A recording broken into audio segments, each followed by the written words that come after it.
Hey everyone, welcome to another exciting episode of the Bulletproof Entrepreneur Podcast.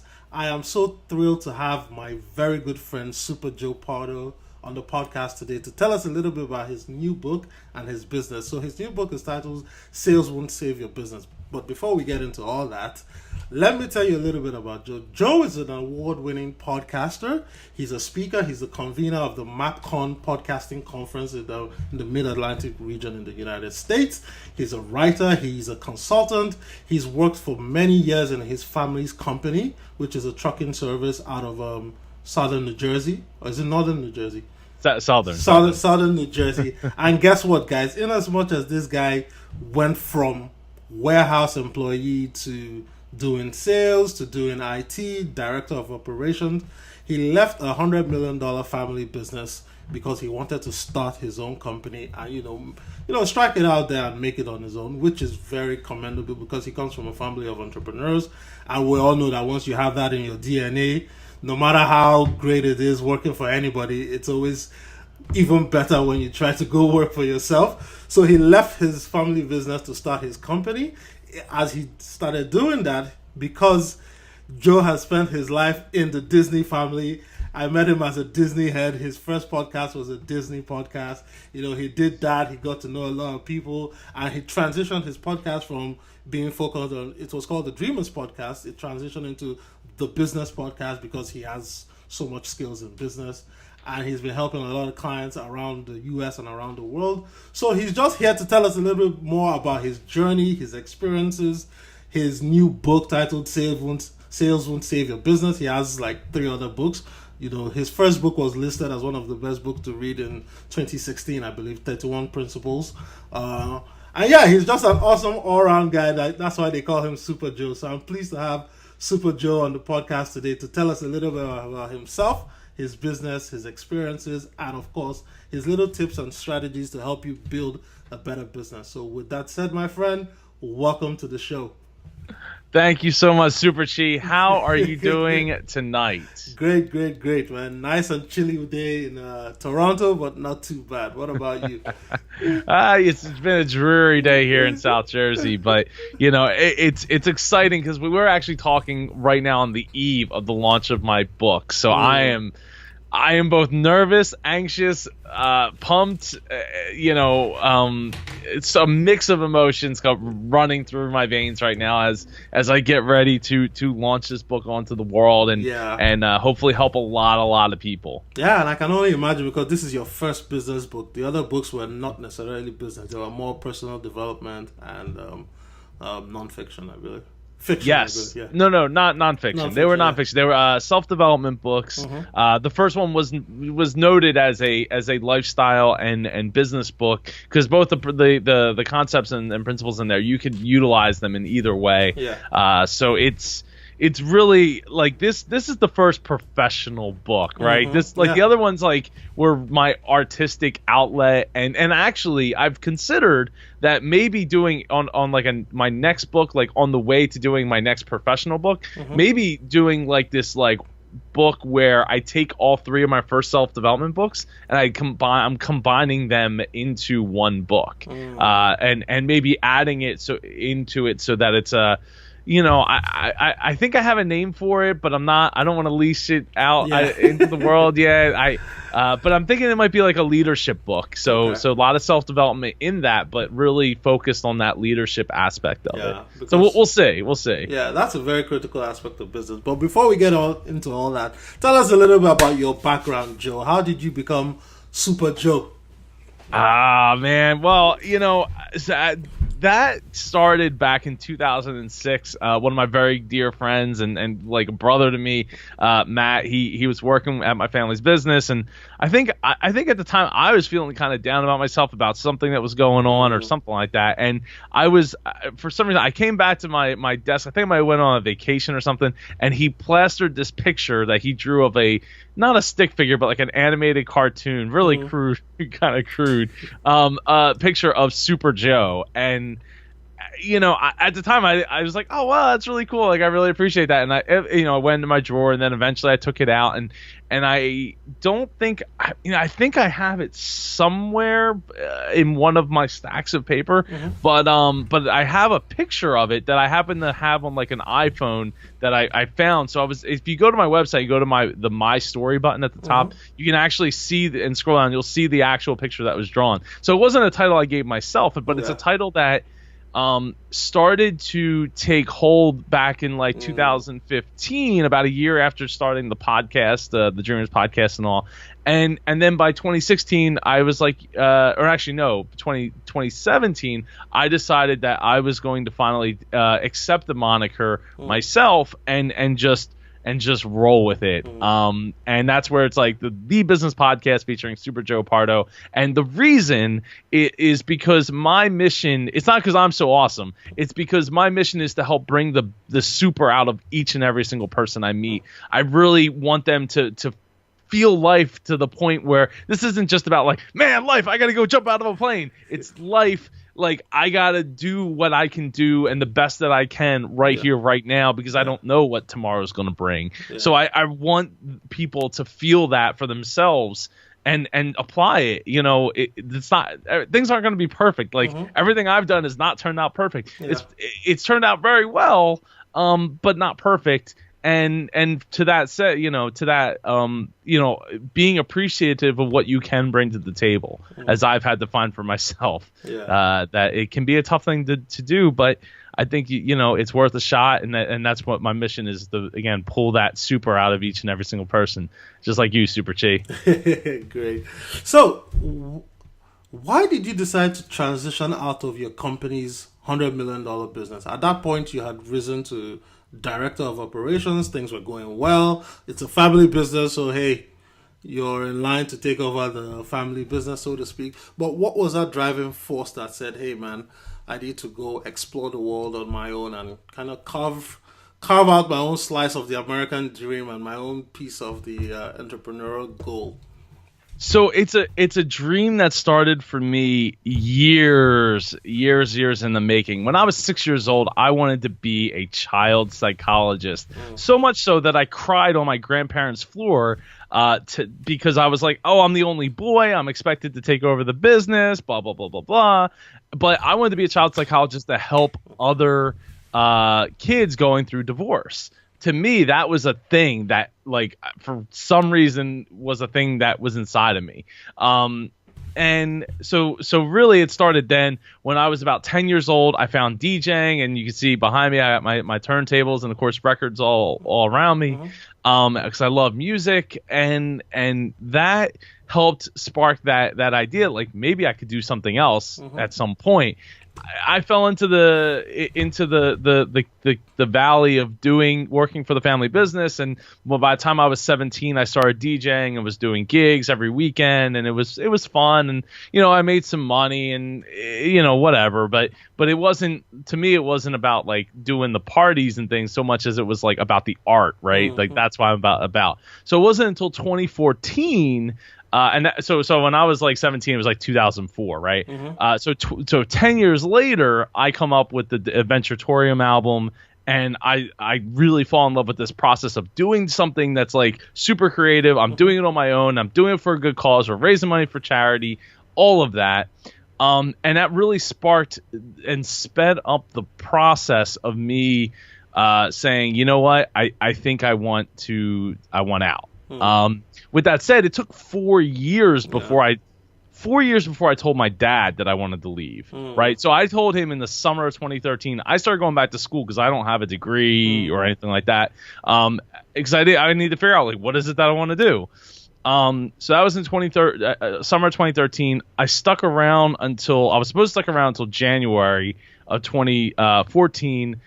I ended up sticking around until April of 2014. April 2nd was my last day. April 14th, that album that I mentioned came out. So I started working on that in the end of 2013, beginning of 2014, and then that album came out. So, but like I said, that album really kind of helped inspire me because if so the album's about the movie Up, Pixar's movie Up, so it's all about journey and going on an adventure, and it just like was getting me all pumped up about this idea that like, you know, I'm gonna do this, I don't know how I'm gonna make this work, maybe this album will be that carrier. And no, DJing hasn't been the thing that's like carried me there, but at the same time, it actually was a critically acclaimed album from some very famous DJs in the world. It just wasn't like a mass selling product or anything like that, where I'd be like, oh man, now like I'm a multi-million-dollar DJ that, you know, it's like $20,000 for me to get out of bed to even come to your event.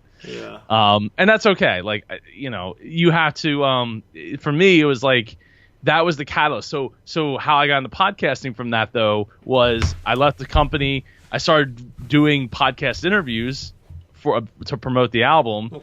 And next thing I know, I'm on a plane to Disney World with a friend of mine, and he's like, "Oh, have you heard about this show? It's all about like entrepreneurs," and he's just interviewing people. And I'm like, "Oh, wait, what?" Like, to me, it was always like, "Oh, Disney are just roundtable, you know, shows, and I'm just getting in as a guest." I was like, well, I know a lot of people live their dreams. I could do that. And then when the plane landed, I registered the domain name, the Twitter handle, Facebook page, all before we got to the rental car. And then 2 weeks later, I had a show. So yeah, we're off and running, and here we are. You know, 4 years, almost 4 years later. It'll be 4 years in May 20th. So it's been an incredible journey, and I, you know, I will say this as one last thing about that journey.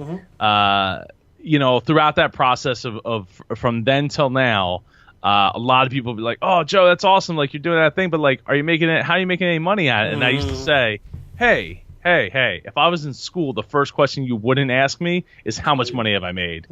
And here we are, 4 years later, and I'm about to graduate. So, you know, being on top of that mountain, though, I would say, you know, in my family's business, you never see how far you are up on that mountain until you're like, you get off and you're like, oh damn, like that's really we were really flying high you know, there, and I don't know if I'll ever be on that type of level again, but and that's, to me, that's okay. Like, I don't know, I'm not motivated by money as much as I'm motivated by product and by experiences and helping people. So you know, it's whatever, as long as my needs are met, I'm cool. And one thing I noticed is that, you know, you were doing podcast interviews to promote that album, and looking you up, I didn't find a lot of those podcasts from way back in the day. You know, I see more of your recent interviews, more of your interviews produced, because I say this to say that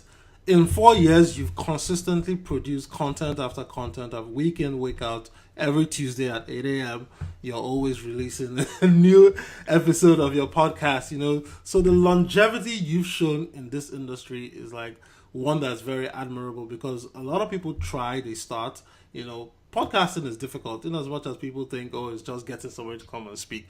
You have to research the person, you have to go back and edit, you have to promote. There's a lot of work that goes into it that a lot of people get tired of, especially when you're creeping up to the first 30 or the first 100. That's when a lot of podcasts die and fade, because it's like the stamina just isn't there. But you've produced over 300 thus far. So what kept you going forward producing content week in, week out? You know, I'm not gonna lie. There was times where I'm like, you know, this kind of sucks because I'm not getting the results out of it that I want. And there was times where it was kind of just on autopilot. Okay, I'm releasing every Tuesday, blah blah blah. That's awesome. And then there was times where I had to change it up to fall back in love with it, right? So if you go back to like when Ava was just born, so about 2 years ago in the show, my boy Matt, who drew the Super Joe picture, he would come over every Monday and we would sit down and we would just talk about business topics, right? News topics, dream-related topics, self-development topics. Like, he reads a lot of like those types of self-development books. I don't read books. You know, we were able to vibe off of that kind of stuff.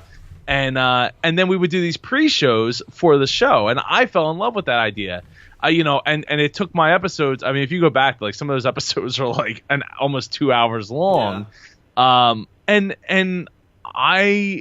it helped me develop your voice further on the mic, right? Because because before that it's like, oh, I'm interviewing people, but I'm not really talking. I'm trying to highlight the guest and trying to do all that. And for me, it was like, okay, this is my outlet. This is where I can develop not just my voice, but develop my relationship with my audience better, so they get to know more about me. So I'm not trying to interject myself so much or inject myself as so much into my guest interviews. So I needed like a balance. Yeah. And it was helpful. We didn't get to do it forever. We only did it for maybe a couple of months, but for me, like, I learned a lot there, and then I took that to the next level with doing video last year, doing I did like 100 vlog, business lesson vlogs, I called them, because it was business lessons in like 2-3 minutes, but I did them in like a vlog format, which is different, and I don't know if it really hit the target market I was trying to go after, but I enjoyed doing them, and that's, to me, like, that was what really mattered the most at the time. And now here we are, where I'm actually again changing up my show, not just with the name difference, because that was really the start of it. Was like, hey, I'm changing the name, to now I'm changing into a couple different series to enable myself to shine through even more. Yeah, and so talking about the change, first of all, you ran the podcast for 4 years. Talking about topics that interested you, sometimes interviewing people. I mentioned earlier, podcasting is a little challenging and difficult. Now you switched from all that, change to a business podcast. Now you even change that further and say, hey guys, you know what? I have a lot of responsibility. I'm trying to raise a family, trying to grow a business. I have so much worth of experience from my work with my family business, which is a $100 million company. I want to leverage this to get more clients so I can help them become better business people and help them drive better businesses.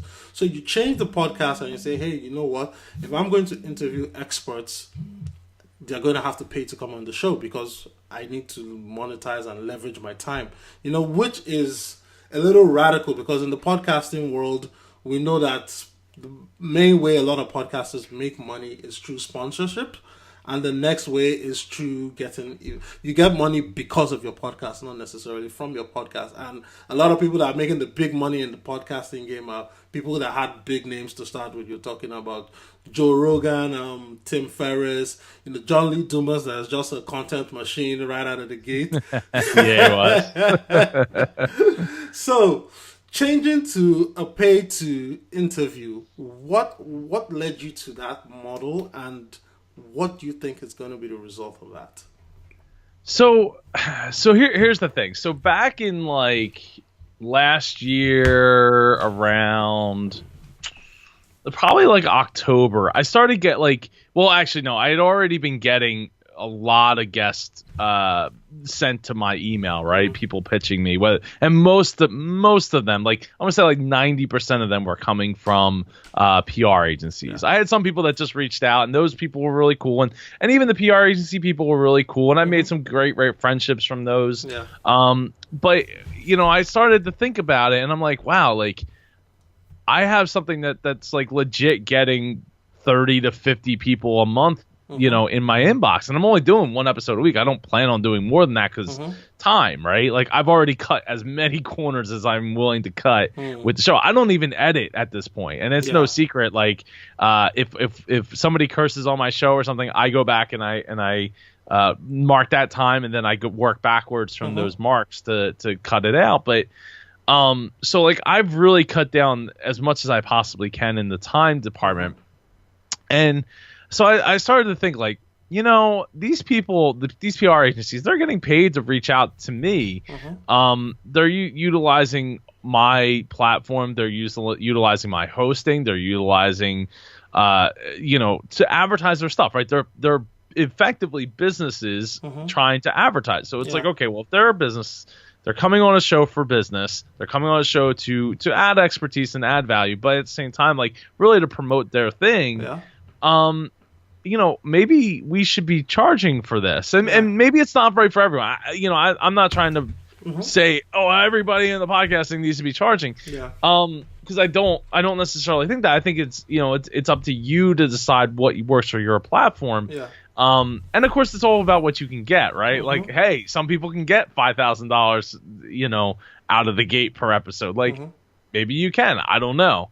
But so for me, I'm like, I pitched this idea to a few of, friends of mine, and they're like, well, those PR agencies could just stop sending you guests. And I was like, yeah, you're right. I guess. I mean, I don't know.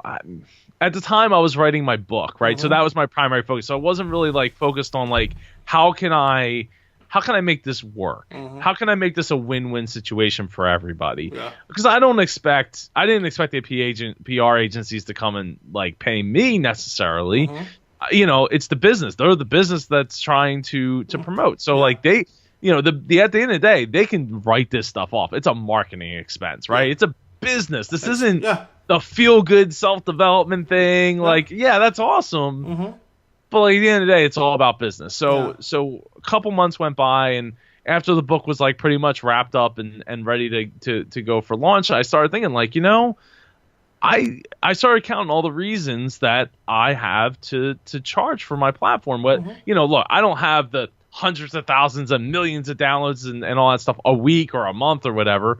But I have an audience that is a significant, to me, it's a significant audience. It's significant to these PR agencies that want to get their clients on my show enough to keep sending me these guests, and to feel the value, and they're getting paid for it. Yeah. So why am I not getting paid for it? So my goal at that point was like, okay, well, what if I look at it differently? What if I charge as a sponsorship fee? Right, like you come on the show, you're charging as a sponsorship fee. We disclose that in the show, right? Like the show's not changing. I'm not vetting my guests still, right? Like if I don't feel like they're a great fit, I'm gonna say no. Yeah. You go to my website. There's nothing about be a guest here, pay me. Like this isn't, one of the people that saw this article, this open letter that I wrote about this was like, oh, well, that's a weird business model. I don't think that's going to work for a business model. Well, hold up a second. This isn't really a business model. This is you want access to the show. The show's been around for almost 4 years. It's going to be around it's not going anywhere. Yeah. I've been blogging since 1996 when I was like 10 years old. Like I'm not going anywhere, right? At the core, at the base, the episodes always are getting more downloads. If you actually look at my newest episodes versus like my oldest episodes, my newest episodes don't get as many downloads as my old episodes until it's crazy. Like I'll get, a couple thousand downloads in a month, but my newest episodes will only have like 200 downloads. And that sucks that's why I can't do the sponsorship model, because like they want 1,000 downloads at least to get a whole $20. Yeah. So it's like, okay, well that doesn't make any sense. But you look at like as the episodes get older, they continue to pile on the downloads. Yeah. So I'm like, all right, so here's how I can do this. Because I don't know if anyone's going to take me up on this. Maybe they will. Maybe they won't. I think that they will. I think I've made a compelling argument in my open letter. I think I've made a compelling argument on my submission form. And I think it's worth it. So I set up these packages. There's 6 packages going from $300 all the way to $3,000. The higher end packages include paid Facebook ads in the package. So I'm putting my marketing skills to the test to promote their business. Plus, it's my word at that point too. But so I was like, you know what? I'm going to change my show. And the reason I'm going to change my show isn't because this is my new business model where I'm just going to charge people to be on my show and that's how we're going to make it. And I'm not putting out an episode unless that happens. I created 3 other series to go along with the interviews. First is the interview episodes. The second is the Q&A episodes where I answer questions and answers. I haven't done one of those yet. I think I'm going to do them on Facebook Live. So I'll have a handful of questions ahead of time, but I can get some feedback that way. And then I'll also have the business lesson episodes where I just talk about one business lesson for that episode. Sometimes it'll be 5 minutes, sometimes it'll be 15 minutes, 20 minutes. However long it needs to be. And then I'll also have the business owner anonymous episode where I have a business owner on the episode, but they're anonymous. They don't give their name, they don't give their business, they don't give where they're from. So I can strip away the ego and really sit down in basically a consulting session and help them. Yeah. Right. So now all of a sudden it's like, okay, now I have this 4 sets of series for my show. I don't have to just be like, okay, what's the next interview? What's the next interview? I can record an episode tonight at my own time, because there's also something to be said for the amount of time it takes to schedule something, right? Like, I mean, look, you and I had to reschedule a couple of times here to get this to happen. Yeah. Scheduling is kind of a pain, and but it's something I want to do. And to go to the fact of the whole business model, right? So it's like, as you said, I want my skills set to be shown because I have a consulting business, 234 Solutions. By me interviewing other people, that's not like, I'm not trying to have people hire me because I'm Steve Harvey or I'm Ellen, right? Like if people think I'm a great host, that's awesome. I really appreciate that. If somebody wants to send me a big sack of money to go be a game show host or a host or something, talk show host, great. Please do that. I will gladly accept that and be grateful every step of the way.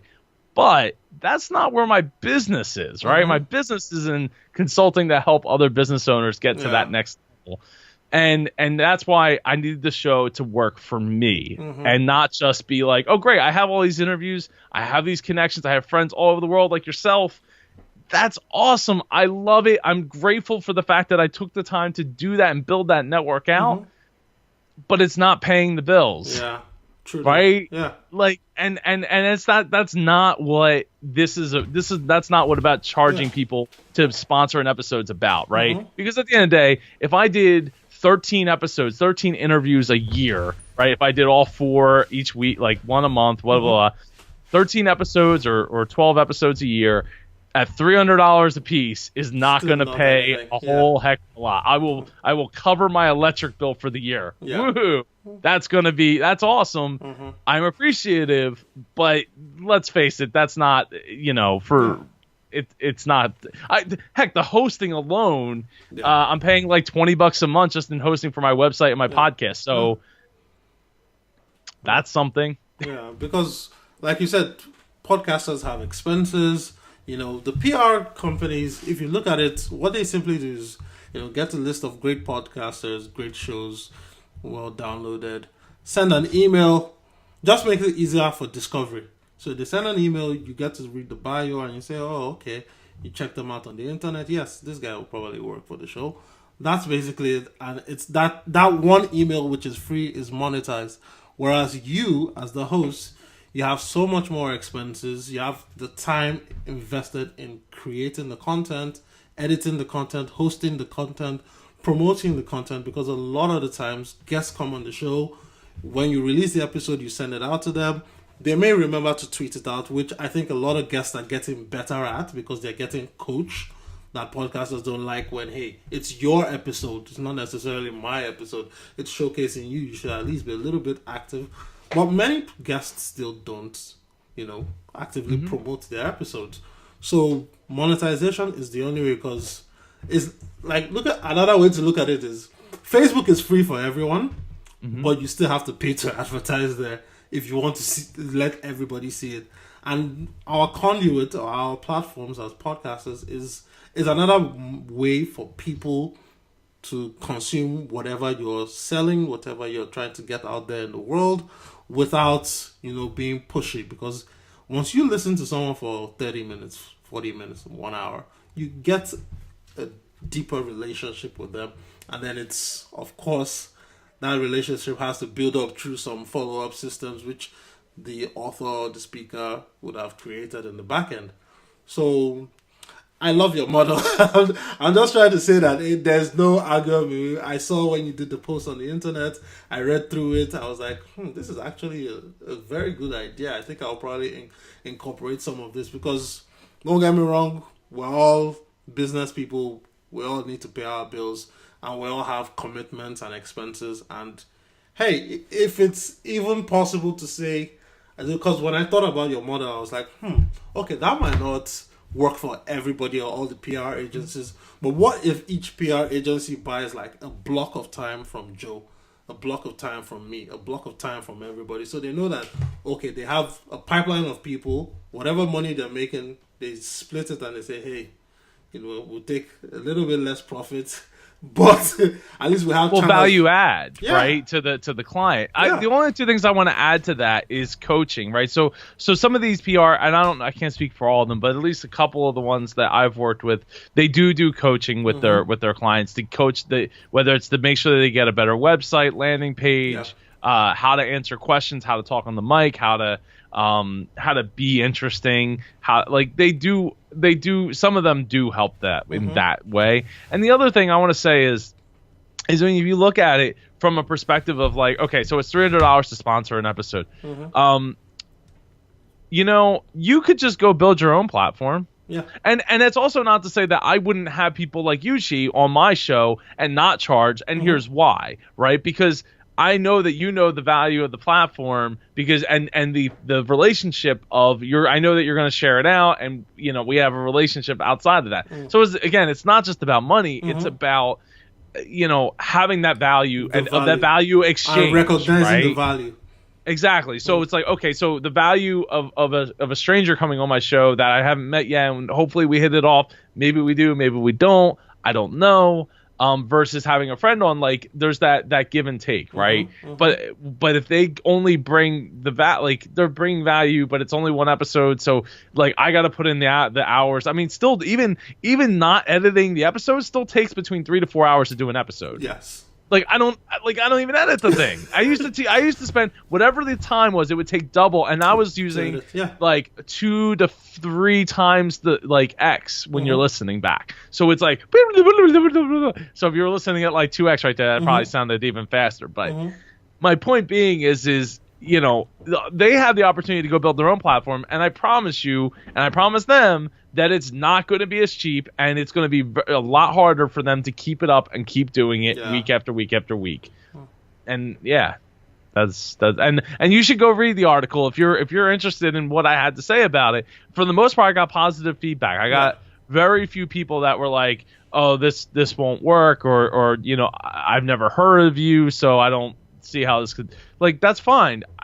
That's okay. Like, don't be a guest on my show. Like, my show is going to continue regardless. It's okay.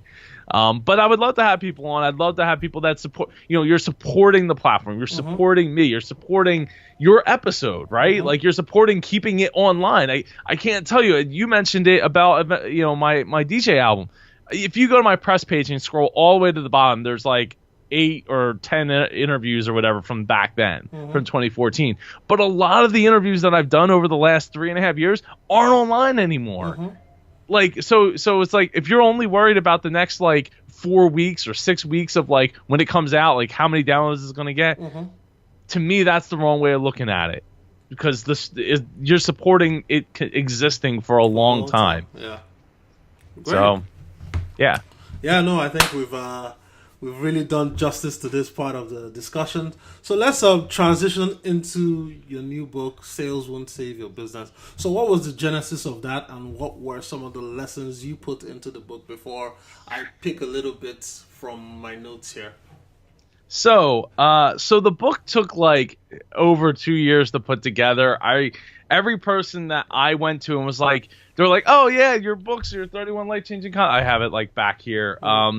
Your 31 life-changing concepts book, that's awesome, it's great." Like, but then I would tell them like the name of this book, and they'd be like, "Okay, I want that book. When is that book going to go?" And I'm like, "Well, I'm working on it." And what ended up happening was Ava came along, slowed that process down. So it's probably actually been closer to 3 years that the book was really like I got to go back and look at my Evernote, because I had notes that I'm not sure when those started, but. So it was probably, between 2 and 3 years ago. I wanted to do it, but at the same time, I really wanted it to be perfect. I wanted it to, and I don't know that it's perfect now. Like, I'm not trying to say it is, but I wanted it to feel, to encompass so many things that I experienced in my family's business, things I've experienced in life, and blend all that together to make this book that originally, and here's a marketing lesson for anyone who's listening. Originally it was meant for business owners, right? I'm building this book for business owners so they can get through some of the things that like we've had to deal with it at that level of success. I use the word success loosely because success is in the mind of the person, and the perspective is a big part of that. So, I was like, I just fought with it a lot, and I started to build the outline, and it took a long time to really like get through it and put it together. And then what really started up the gears to move faster was my wife and I got pregnant again with our second child, who we just had a month ago, almost to today. Congrats. Thank you. So we got a girl and a boy. Yeah. So nailed it.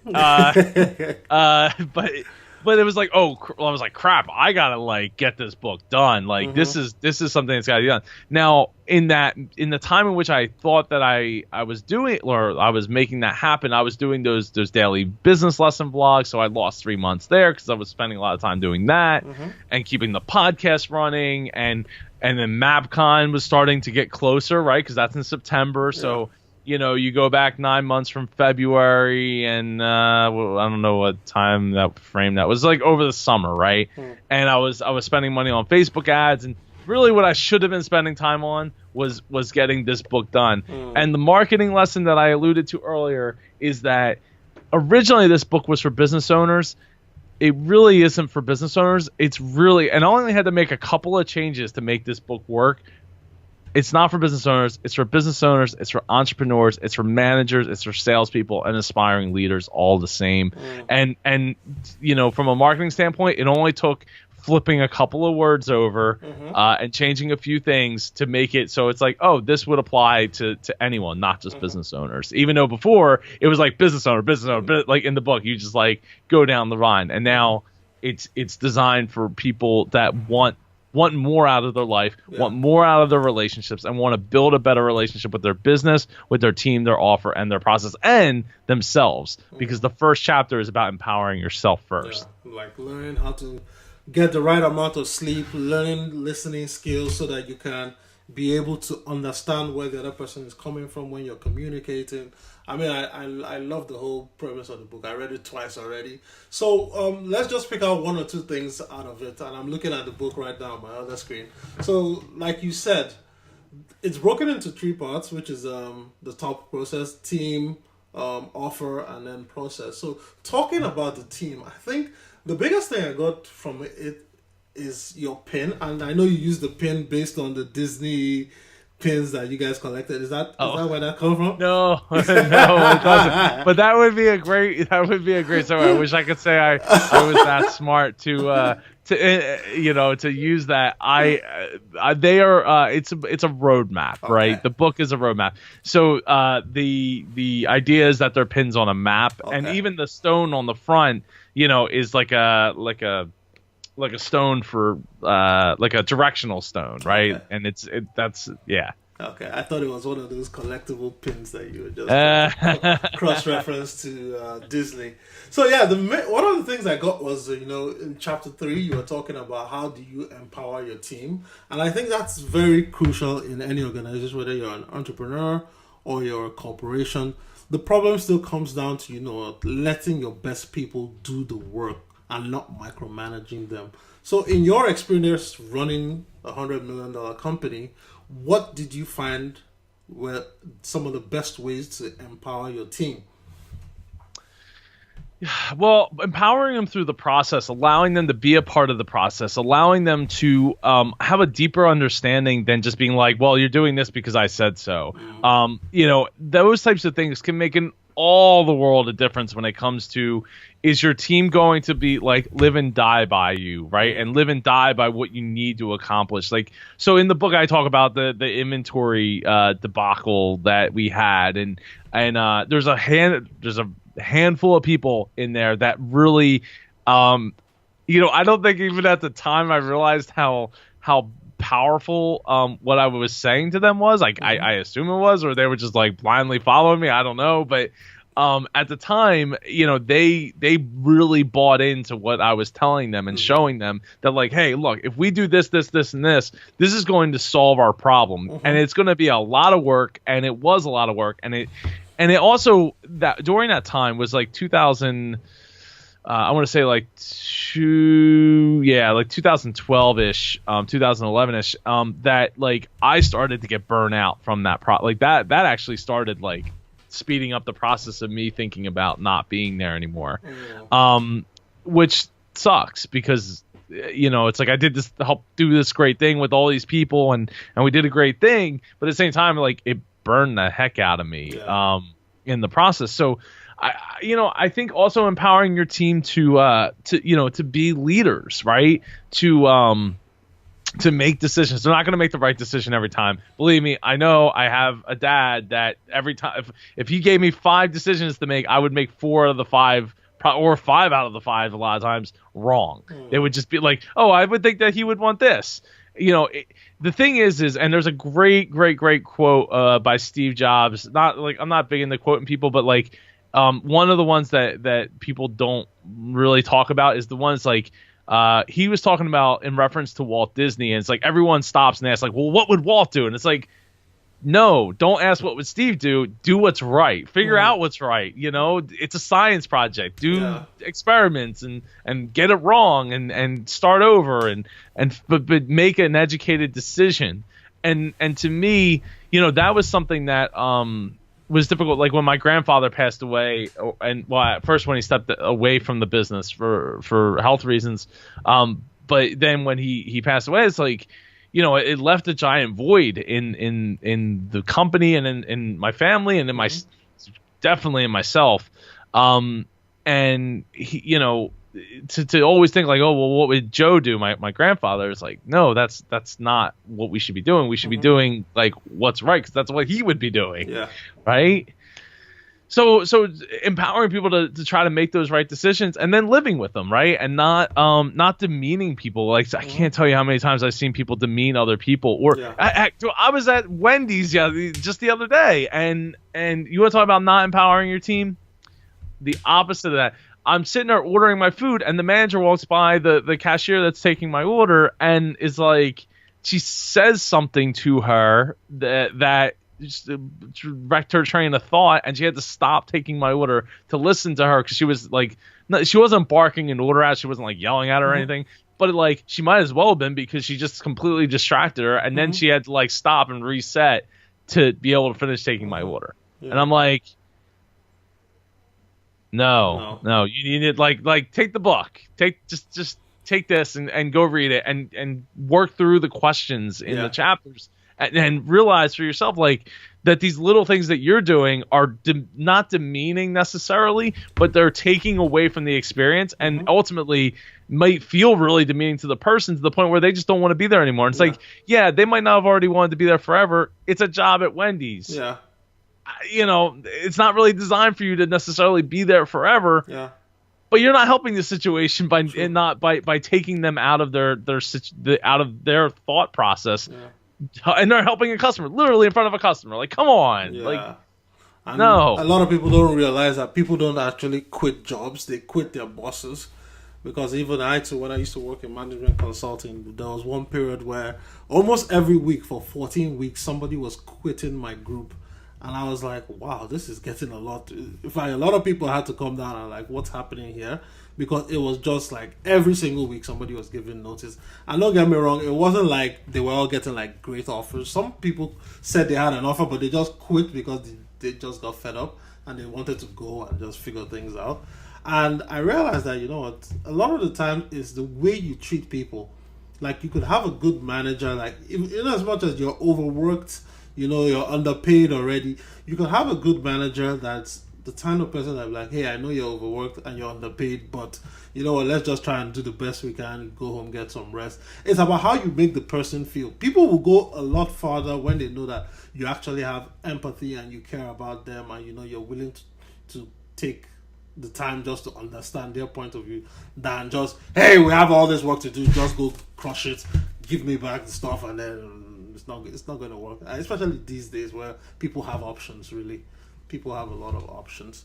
So no, definitely. And to say to quit the boss, like my dad was my boss, and I quit. So and it wasn't on the nicest of terms. It wasn't an easy decision, and it wasn't easy after I made that decision. And then still stuck around in a what became in my mind a toxic situation for myself, to the point like where it just was not good. Like I was actively making it worse for not only myself but the people around me.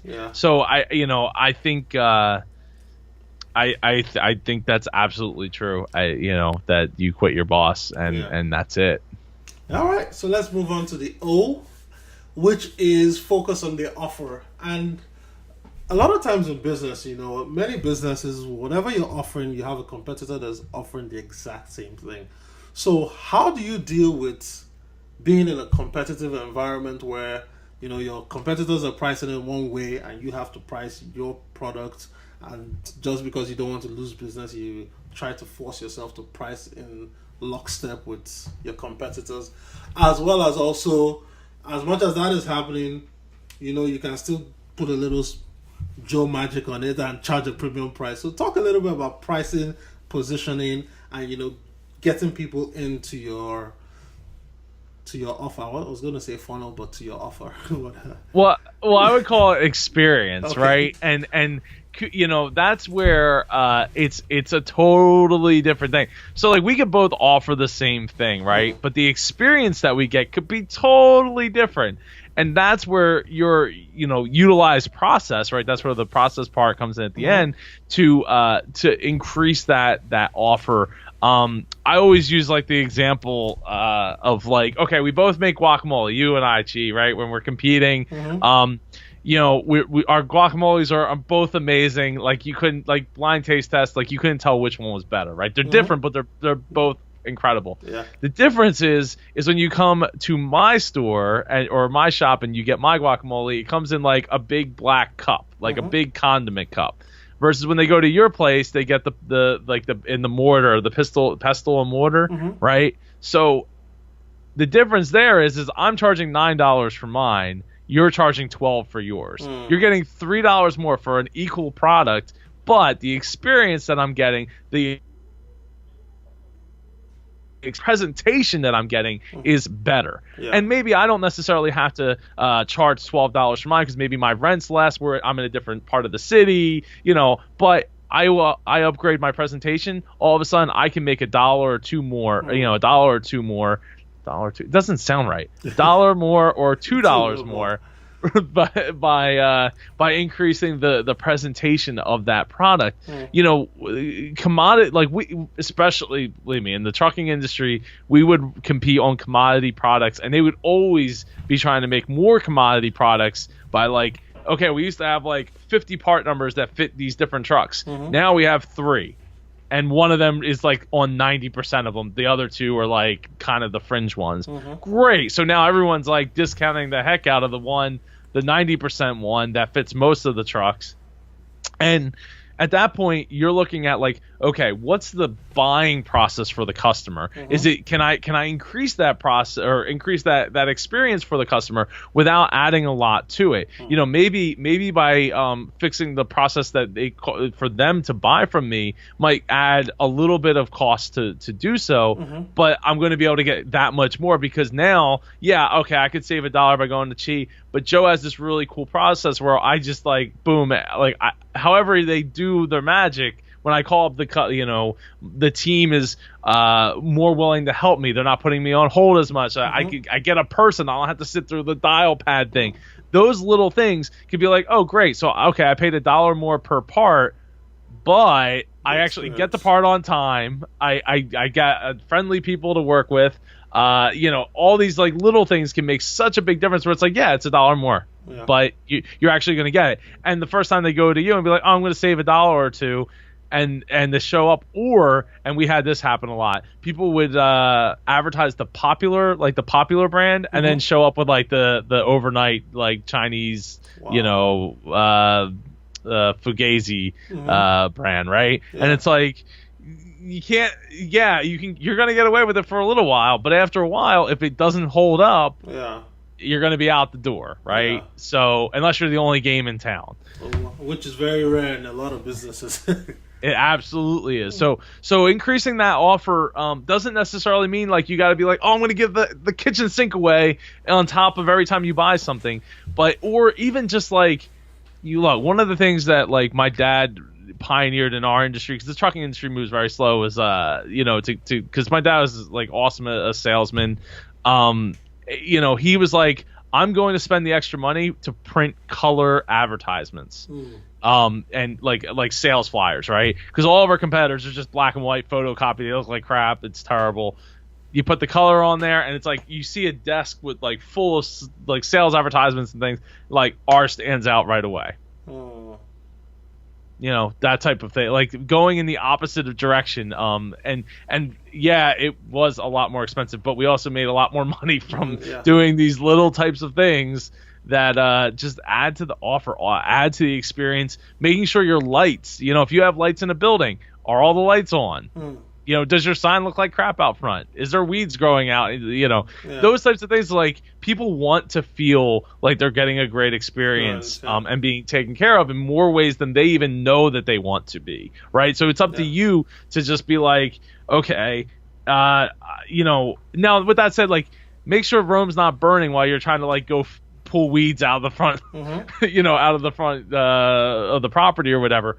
But you can apply these to service base. It doesn't matter if it's service or if it's, because really it's all comes back to service. Like that's really, and going back to the fact that it's all about building relationships and building a better relationship this is exactly how you go about doing that. Yeah, and nobody does it better than your good friends at Disney, who build relationships with people from childhood to adulthood to grandparenthood by basically doing cartoons, leveraging that into merchandising, leveraging that into movies, into music, into coming over to the theme park, into so many things. And it's just like everywhere you look when you get into the Disney ecosystem, there's value.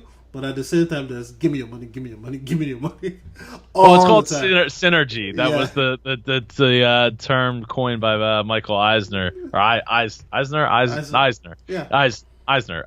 Anyway, yeah. So it's funny you mentioned Disney, because like you're just softballing it for me that Lee Cockrell, former executive vice president to Walt Disney World, wrote the foreword. He honored me by blessing the book with his foreword, and I was able, when I met him in person a few years back, I was able to give him a copy of my book and thank him for making my childhood a little bit more magical, because he was working there during the time in which I was going there as a kid growing up. So he was an operations guy, he's a process guy, he's an experienced customer service guy. And he's talking all over the world, and I'm just super honored that he would choose to bless the book like that. So it's so fitting that somebody from the Disney company would do that for me, because of how much I love Disney. Yeah.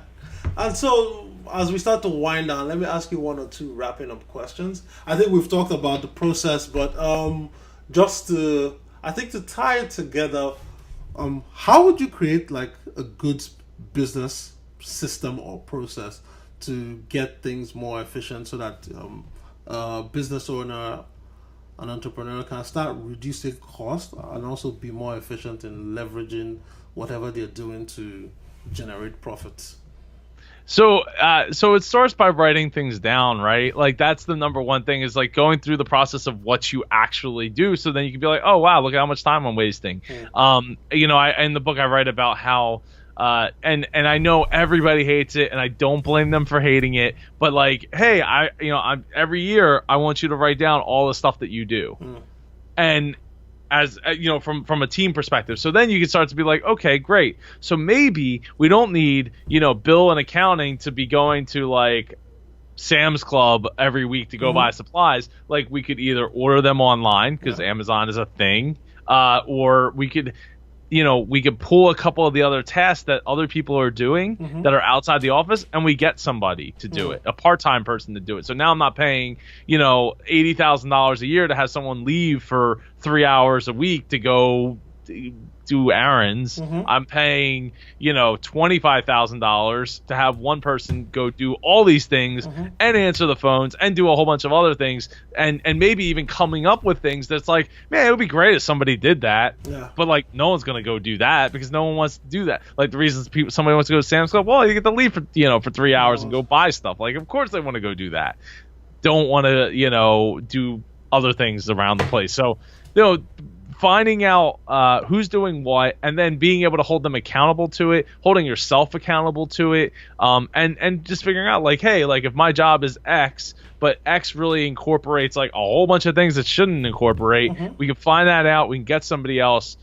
We could spend less money on it, or we could just cut it out and just stop doing that thing that we're doing. It doesn't have to be a blame game, right? And that's really where like taking that ego away from from yourself to be able to stop and say, okay, like why are we doing this? What's the benefit for it? Just like I had in my own business, had to stop and think like, okay, I'm doing these podcasts, I'm interviewing all these people, but what is it really doing for my business? Is it helping me get clients? Is it helping me demonstrate how awesome I am at business? Not really. So, it is, but just over a much longer period of time where I got to get people to listen for hours and hours and hours and hours to understand that, like, oh, Joe actually knows what he's talking about. Like, damn, like, how did that happen? So, going through and building out, I dropped my pen. Going through and just writing down those things, that it starts with that. And then, start attaching cost to those things, right? So you can start to figure out like, okay, well, how much does this really cost? Because that's the thing, like everyone's like, Joe, I don't understand your cover. Like, why does it say sales? What if you get sales? Like you don't have a business if you don't have sales, right? Yeah. But at the most basic part of it is like, okay, if you buy something for $5 and you're selling it for $8 and you're like, great, I made $3. But what if you didn't actually make $3? What if you lost $2 on everything you sold, and now we're selling millions of them, and we're losing money left and right, and we don't even necessarily realize it because we don't have our processes in place to know our numbers, because it also talks a lot about knowing your numbers, and it talks about creating new numbers so that you can figure out how to, what metrics can you hold yourself accountable to, the business accountable to, your team accountable to, and and using the process to empower your team, going back to the team part, because making them not only feel like they're part of the process, but allowing them to be part of the process and building out that process will go a long way in making people feel empowered and invested in your business. And I think that was the key, going back to like when I was doing the inventory thing, and I had a handful of people that were like really in tune and like did way more than I would ever ask anybody to do. Sometimes they were doing it without me even asking them to do it. They felt invested because they felt valuable. They felt part of the process. They felt like they were a part of a chain. They were part of something. And that's why you have people working at Disney for like a little bit more than the minimum wage, but they love it because they feel like they're a part of that magic. And you can create that magic. You should create that magic. It doesn't have to be some far off, thing. And real quick with your business, I think that everybody should be working towards a model where they're building their business for their lifestyle, not their lifestyle for their business. Because it happens so quick that you don't even necessarily realize it. I mean, growing up, my grandfather was sitting at the kitchen table on Sundays doing paperwork and stuff. I mean, this was back in like the early 90s, but you can let that stuff can creep in, and there's a time and place for it, right? You have to know when the chips are down, you got to swing the bat. But once you're past a certain point, you need, obviously you need sales. It's part of the lifeblood of the business. But you got to be able to look past that and to get to that, to be able to take things to the next level. You got to look past just how many sales can I get. And that's the only way to grow your business, actually.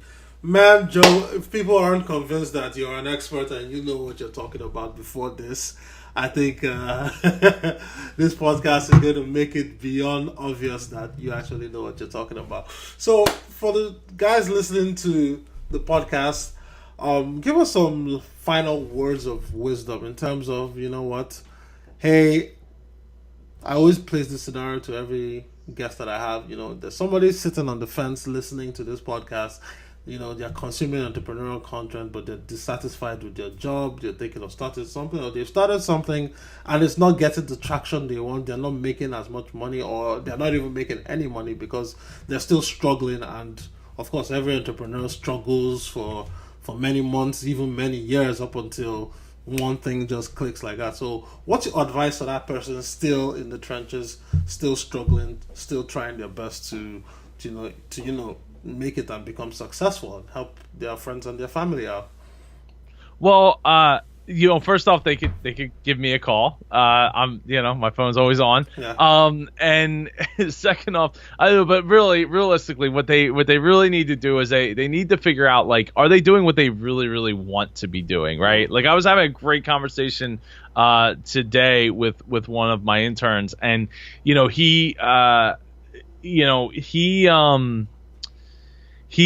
is going to be starting his own, he's been doing, he's had his own business, but he's like really going to be starting to take it a lot more seriously now. Mm-hmm. And, he was like kind of torn, because he's like, well, with this internship ending, I don't know if I should be, going and get corporate clients versus, like, cause he's super artistic, right? Mm-hmm. So it's like, he could go and get, to get artistic jobs, and he does really amazing design. So I'm like, well, look, why don't you go through I'm always about percentages. So, like, figure out the percentage, but for me, like, I really see him doing the creative thing long term, right? Like, I don't think he's going to be real happy doing the biz, like getting business and clients and all that stuff, versus, like, I created these awesome t-shirts and get them out there, and we sell a whole bunch of them because people really love the designs.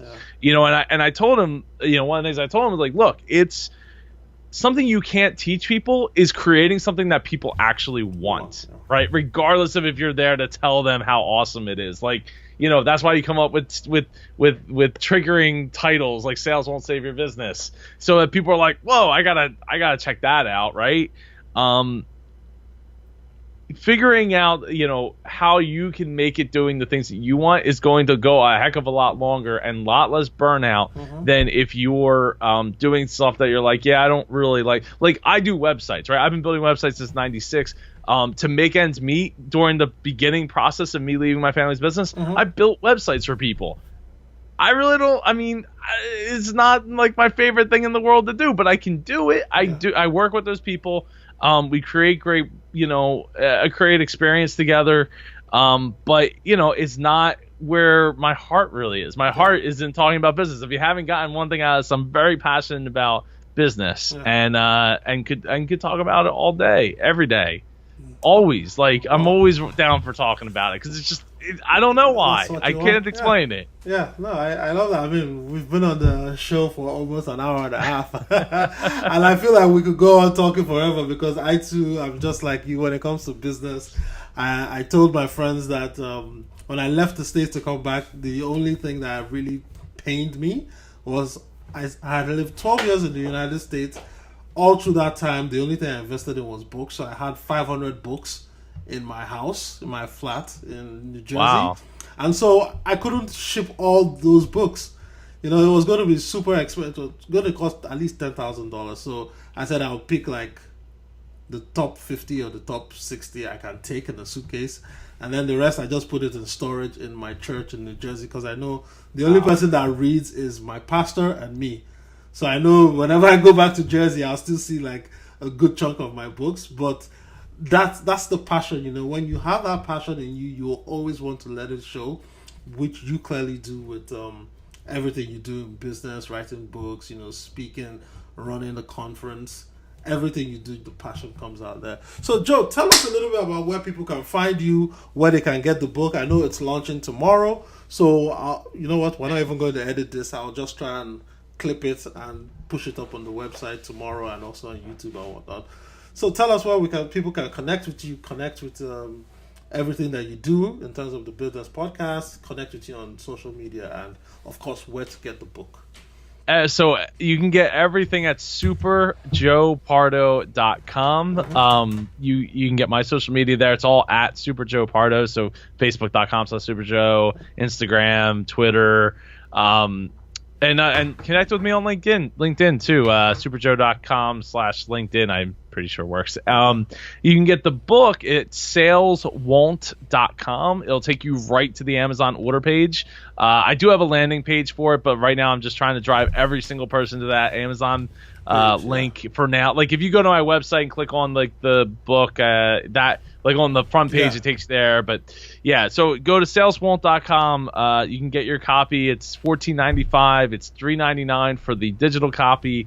And the audiobook is coming out in like a week or so. I'm actually making my audiobook debut in that. So in the book it says Super Joe Says, and I actually read the Super Joe Says parts. Wow. So it's pretty cool. Yeah, I was told that no one's ever done that from according to my narrator. Very few people actually guest speak in their own audiobook.